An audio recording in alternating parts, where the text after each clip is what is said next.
the logo was blue this time because it's like red for Maul and blue for R2-D2. R2-D2 is so OP, he changes the color of the... Wow! Humility is the only defense against humiliation. Oh! I thought that was like background stuff. That's his head. I feel like he could just go, oh, you know, you bow in like greeting. Oh, sorry, I just like cracked your forehead. Sorry. Some of you may not make it back. I was like, that's why they're sending him on the mission. Yeah, that makes sense. Because he's literally looking at him like, I hope you're one of them. Were you just looking at me?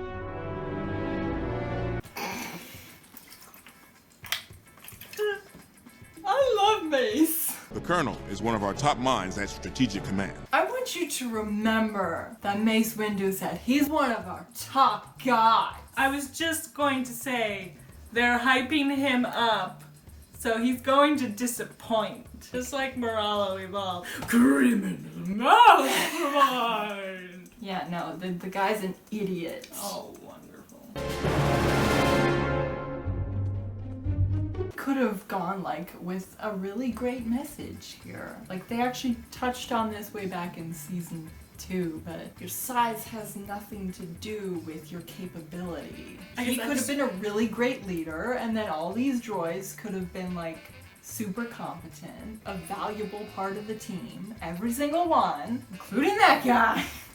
Yeah, because like you can work with like, there's loads of stories where they have characters that you're just like, oh no, and then they turn out to be like really competent and like they're kind of off the wall when things are not serious, but then when things get serious, then they, you know, their competency and their attitude, it matches the situation. Yeah, their attitude matches the situation. Their competency doesn't go up; it stays the same. But like you realize, hey, this person that I underestimated is really reliable and like a great team member, and then you kill them off, and everyone hates you as a writer. Okay. Or you could let them live. I guess my point is. Yeah, I was surprised because like, you know, they do it well. They have that like, you know, the door opens and you're like, okay, he's gonna come in the side or something, right? And then it pans down and he's like, because like I was expecting, oh, when it started to pan down that he'd be like the height of the droid there that just came in, right? Like, you know, small, but like, and then he's tiny. It's just like, what? You could like hold him in your hands. Sorry, I loved that moment there. They had Anakin just like give like R2-D2 like a pat on the head, like be safe, buddy. Those are good moments. Yes! There are good moments in this show. Why can't they have like the majority of the screen time rather than just like, oh, and it's gone. Good. That's what I like. No questions. Yeah, he's already showing how much of a terrible leader he is. So how did he get so high up? Good question. The line starts behind me, man. Pride goes before a fall. Or in this case, a crash. Yes. Dr. Goobacher is going to equip each of you with a tactical upgrade specially designed for this mission. Cyclops, you're not needed here. They literally just said we're gonna give you an upgrade specific for this mission. And then he's like, oh, you're not needed. The navigation controls are finely tuned. It can attract any metal object in a 7-meter radius. The magnetic force is extremely powerful. I feel like uncomfortable. Did you ever watch Salad Fingers? This is making me think about Salad Fingers. Oh my goodness! This is just like, stop. Stay away from me. Stay away from the children. Yeah, aside from the super like creep that is just like oozing all over my computer. I hope my computer survives. Exposition much? Yeah! Like, they could have saved the time spent here telling us what these things are gonna do and just show us. You know, you could have a line in there saying that, you know, okay, you know what your upgrades do now, so like, you know, Godspeed. Well, don't say Godspeed because that's dumb in the Star Wars universe. And of course they put it in the sequels. Either which way. Yeah, have a line in there saying that like they know what their upgrade is. Or you could just leave it out and people can infer. They will assume that they got the upgrades and were briefed on what they were, right? Like any James Bond. Maybe that's what they're kind of going for. Or maybe it's not an actual James Bond movie, it's just the James Bond parody, like comedy films where like the person's being led through the like tech room and we're gonna give you this and it does this and blah blah blah and it does that. Like maybe that's what they're going for here, but they like gave the lines to the creepiest piece of work I've ever seen. Like I literally feel uncomfortable listening to this guy's voice. It's just like, this is a children's show and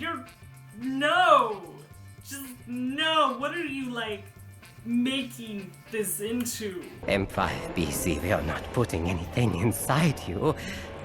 We're taking something out. Your memory banks. I'll be making the extraction myself in the salvage room. No! I am sorry, but we need to make room for the Colonel's command center. No need to baby him. He's just a droid. Fortunately, he won't remember any of this. I know they don't have the same kind of brain, but like if that was a human, the equivalent would be that his subconscious mind would like block the memory because of the trauma. Well, they're literally removing his memory banks. I'm sorry, I'm not actually hearing the words that he's speaking because Just the way creepiness. that he's saying it is So disturbing. Okay, yeah, and like it seems like every time they want to make a character seem like a bad guy, they just put in their mouth, "Oh, they're just a droid." Or they're just clones. They're really hammering it home. Don't like this guy. They do this all the time where this, "Oh, it's just a droid" is like, "Oh, how could you say that? They're not just droids." But then other times it's like they have Ahsoka having a game of how many droids can I dismantle? And it's like, yeah, because they're just droids, right? Like, it's okay for her to be violent toward them because they're just droids. Even though we see as much personality from the B1 droids as we see from R2-D2. So it's like, okay, does the show want us to think they're just droids? Or does the show want us to think they're not just droids? The show doesn't know what it wants. Well, it wants It's us... always with the double standards. It wants us to, oh, well, these droids are the good droids, so they have value as persons. But these are the bad droids, so they're don't just matter. droids. But also, by the way, not everything is black and white, but it is black and white. So, yeah, you just figure that out. Half of me just keeps pausing so I can, like, breathe again for a moment before listening to this guy again. What do you want, BZ? It's me, you moron. Yeah, how was he supposed to know that? Because you sent him away before that whole thing, like, oh, we don't need you. I put us on a collision course with the Dreadnought. Again, they hype up how important this is, and then they put an egomaniac in charge and put an incompetent pilot in. I have been ordered by General Grievous to test Comvault security. It will not be safe for you while I am working. Okay, he's good. Are we clear? Yes. Good. That is what I like. No questions. He just copied the Colonel guy. Same ego, but more competency. You terminated BZ. So what do we do now? We have to open that Comvault door fast and grab the encryption module before we're caught red-handed. No, I will not do it myself. I'm a military analyst by trade and... You are a map reader?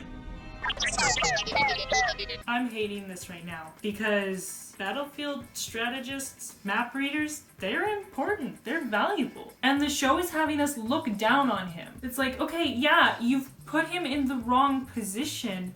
That doesn't mean that what he did was useless. It just means he's not suited for this kind of mission. So why did they put him on this kind of mission? It kind of makes Windu look stupid. stupid. It makes 'Cause, the yeah, he entire was- Republic look stupid. Exactly. Yes, it's because they had Windu be the one, oh, he's a genius and blah blah blah, great leader, and it's like, yeah, maybe he is, but maybe not in the field, maybe behind the lines. There are people who that is their strength, and they shouldn't be looked down on, as long as they're not looking down on the people who are, you know, actually on the front lines. But like, they both have a role to play. They support one another. They help one another. They're both equally valuable positions, but they're laughing at him because, oh, he just reads maps. Whoop-de-doo. Yeah, he's got an ego the size of the US of A, but that doesn't mean that he was bad at what he did. I was chosen for my fearsome cunning, although my size may have played a small factor. But do not think for a moment that Colonel Meeber Gascon is going to relinquish command of this mission. I have waited a lifetime for this opportunity, and some ragtag collection of droids is not going to deny me my destiny. So one way or another, I will open that comm vault door. This idiot is literally monologuing to feed his own ego in enemy territory. So he's the right size, and so you think to himself, yeah, he's a good fit for this mission, even though in every other aspect he's the complete worst fit. And we have so much technology, we could literally have Anakin just like put like a little like video feed on the front of the droid and then guide them that way from a different ship entirely. Yeah, literally. So much technology. Like, they could literally just send the droids on the mission by themselves. They're capable. They've got R2. Yeah, exactly. They should have put R2 in charge. Okay, so I'm liking 47, that's the number on him, I don't know his real name, better than the leader guy. He's like, no, I'm not gonna do it, and then he's like, I'm gonna do it. And yeah, that one is Fry. He's like, oh no, what are we gonna do? And I was literally looking at the port like, R2's dealt with those things millions of times. Why doesn't him or the red one or the yellow one? I'm sure they all have that same little like thing. But instead they have him monologue for 2 minutes. Now, I'm only going to say this once. We're going to infiltrate this vault, neutralize the swarm mines, and then secure the encryption module. Rebriefed us on the thing that you literally said, I'm not going to repeat this, so make sure that, like, why are they doing this? Is this for the audience's sake? Because I think we would remember... Again, treating the audience like they're stupid. Okay, the fact that they're just leaving this droid here, that's not gonna cause... Like, they hid the other droids that they took out, but then this guy, they're just gonna leave him here, so somebody's gonna walk by and... Oh, look! What's this droid doing here? It's not one of ours. You have to stop calling us stupid names. I'll play nice, but only until one of you screws up again. Yeah, it's like, oh, one of you screwed up, so now I'm gonna start playing nice, but I'll stop playing nice if you screw up again. That doesn't even make any sense. I hate this guy. I hate this show. Wow. It actually came back to bite them, I guess. Yeah, not really. No, not really. I don't The even know. Separatists are just like, this is normal. What? Gravity.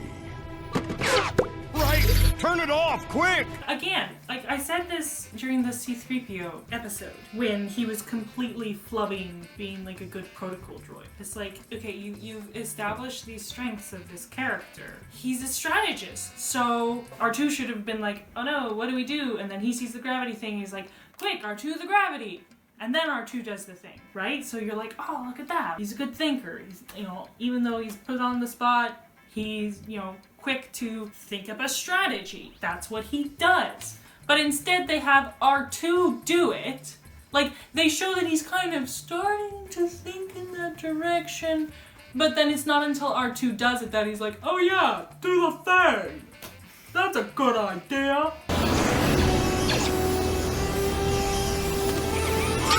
R2 just like paused there and stared at it. Yeah. Before like starting to reach for it. Well, they have kind of redeemed him by like having him get involved and be a fighter. I'll take that. R2 actually has a place to put it. He's constantly hiding stuff. He's literally like a bag of holding. If you've ever played Dungeons and Dragons, it's like a Mary Poppins bag.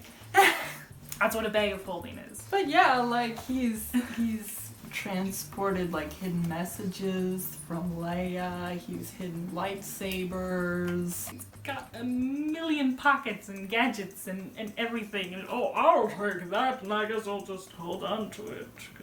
Yeah, there's nothing no I can chance do of with me it. dropping this at all. R2 says we cannot leave BZ behind. They should have had this moment when he fell. This moment has no weight to it because it's like an afterthought. Before they were just like, oh no, BZ's dead. Oh well, monologue, and now they're like, oh no, BZ's dead.